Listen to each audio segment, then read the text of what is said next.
Y de regreso a la capital del país, en la esquina de Donceles y Allende, el secretario de Finanzas local, Edgar Amador Zamora, reiteró que el gasto para el año 2018 estará enfocado a tareas de reconstrucción. Escuchemos lo que dijo.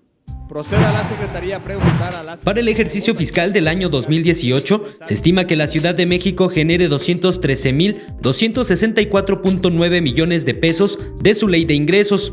Así lo explicó el secretario de Finanzas, Edgar Abraham Amador Zamora, durante su comparecencia ante el Pleno de la Asamblea Legislativa, tras señalar que la iniciativa del presupuesto de ley de ingresos para 2018 se traduce en un incremento de 7.2% respecto a lo aprobado en el año 2017. Esta cifra se compone de un 51.3% de ingresos propios, 46.1% de ingresos de origen federal y el restante 2.6% por endeudamiento neto. El funcionario detalló que el nuevo presupuesto tuvo que adecuarse a la necesidad de reconstruir la capital del país luego de la catástrofe sísmica del pasado mes de septiembre. Y en ese sentido, explicó que la iniciativa contempla ingresos locales tributarios y no tributarios mayores en comparación a las iniciativas presentadas en años anteriores, sin que esto implique mayor carga impositiva para los contribuyentes.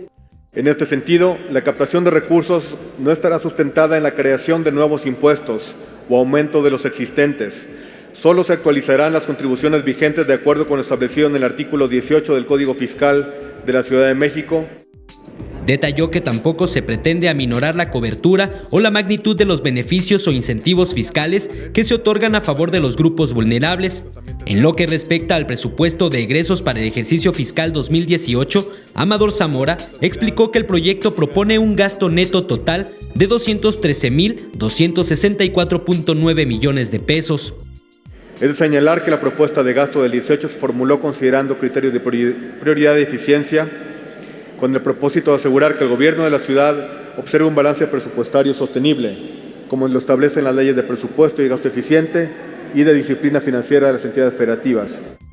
Dijo que se estima destinarlo al cumplimiento de los objetivos y metas establecidos en el Programa General de Desarrollo de la Ciudad de México 2013-2018, así como para realizar acciones que permitan atender las necesidades generadas por el evento sísmico del pasado 19 de septiembre, el cual afectó la vida de los habitantes y la infraestructura de la Ciudad de México. Con imágenes de Joel Arias, Eric Pinto, 21 Noticias.